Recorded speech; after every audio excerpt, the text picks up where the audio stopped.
रामलीला मैदान में India alliance की अमूमन सारे लोग मौजूद रहे और एक ही नारा था, 400 सीटों से हराना है। देखिए, तानाशाही जिस प्रकार से देश में चल रही है, जिस प्रकार से अघोषित इमरजेंसी लागू कर दिया गया है और चुनाव में जो लोग सत्ता में बैठे चाहते ही नहीं है कि विपक्ष जो है मैदान में रहे, और इसके लिए अपनी एजेंसियों को जो है पूरी तरीके से पूरे देश में हर विपक्षी नेताओं के पीछे लगाया जा रहा है ताकि उनको साफ मैदान मिल जाए। लेकिन उनको ये एहसास नहीं है कि जनता जो है वो असली मालिक है और जनता जो है सब चीज़ देख रही है। मुद्दे की बात होनी चाहिए। मुद्दा है बेरोज़गारी है, महंगाई है, गरीबी है, और हम लोग भी चाहते हैं कि प्रधानमंत्री अगर मुद्दे की बात करें, गरीबों की बात करें, किसानों की बात करें, नौजवानों की बात करें, क्या विकास किया है इस पे वो बात करें तो ज़्यादा बेहतर होगा, ना कि घिसी पिटी जो पुरानी बातें हैं वही रटे जा रहे हैं। जब से 2014 से लगातार अब तक उन्हीं चीज़ों को दोहराया जा रहा है। लगातार वो दिखाना चाहते हैं कि विपक्ष के लोग इतने बेकार हैं, वो खुद साधु और संत हैं और सेवक हैं बहुत बड़े। ऐसा हकीकत में नहीं है।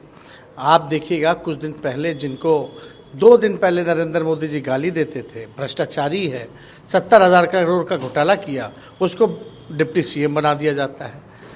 2 दिन बाद जो है ईडी सीबीआई जो है वो भेज दिया जाता है, छापे मारे जाते हैं, फिर उस नेताओं को भाजपा में ले लिया जाता है और भाजपा में आने के बाद जो है क्लीन चिट मिल जाता है एजेंसियों द्वारा। तो ये सारी चीज़ें हम लोग देख रहे हैं कि हो क्या रहा है इस देश में।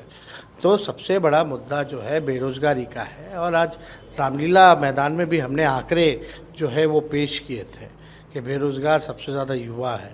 उसमें भी जो युवा जो ग्रामीण इलाकों में रहते हैं, जो गाँव में बसते हैं, वो सबसे ज़्यादा बेरोज़गार हैं। और ये जो सर्वे आया है, कहाँ से सर्वे हम लाए ये भी बताएं। तो इस पे बात होनी चाहिए। मोदी जी 2 करोड़ रोज़गार की बात करते थे, हर साल देंगे, क्या हुआ उस वादे का, क्या हुआ? पिछले चुनाव में चौकीदार थे, लेकिन मेहुल चौकसी भाग गए, विजय माल्या भाग गए, नीरव मोदी भाग गए, कौन कौन भागा, लेकिन अब उनका मोदी जी जिक्र नहीं करते। वो तो भ्रष्टाचारी है ही नहीं मोदी जी के लिए, असल में वही परिवार है मोदी जी का। तो इसलिए हम लोग जनता के बीच हर जगह, पहला रैली पटना में, दूसरा बॉम्बे में, और आज दिल्ली में हम लोग जुटे हैं। और जिस प्रकार से सिटिंग सीएम्स को उठाया जा रहा है, तो आप देखिए ना क्या माहौल बनाया जा रहा है। तो लेकिन ये तानाशाही जो है लंबे समय तक चलने वाली नहीं है।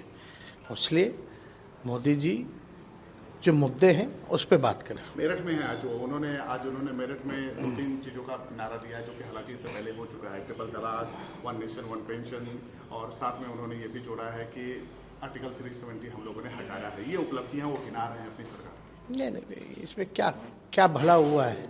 किसान का क्या भला हुआ? नौजवान का क्या भला हुआ? देश में गरीबी कितनी ख़त्म हुई है, लगातार जो है गरीब जो है बढ़ते जा रहे हैं, इस पे तो ध्यान नहीं दिया जा रहा। नौकरियां समाप्त की जा रही हैं, सरकारी संपत्तियों को निजी हाथों में दिया जा रहा है।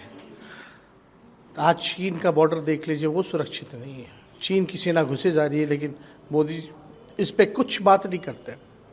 महिला पहलवान के साथ नाइंसाफ़ी होती है, उन्हीं के पार्टी के लोग करते हैं, उस पर एक शब्द नहीं बोलते। मणिपुर में महिलाओं के साथ कितना अत्याचार हुआ, 2 कौम जो है लड़ रही है, लेकिन उस पर वहाँ जा कर के शांति की अपील नहीं कर सकते। क्या वो उनका ये परिवार नहीं है?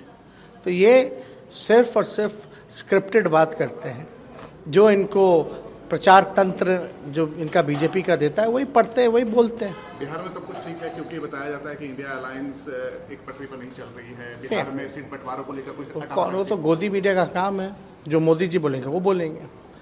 हमारे अलायंस का नाम इंडिया अलायंस है, लेकिन मोदी जी बोलते हैं इंडिया नहीं, इंडी अलायंस बोलते हैं। उसी को गोदी मीडिया इंडिया अलायंस बोलते हैं। अरे नाम तो बोल लो हमारा, हम इंडिया अलायंस है। इंडिया नाम लेने में शर्माना और डरना किस बात का? बिहार में सब कुछ ठीक है, एकदम परफेक्ट।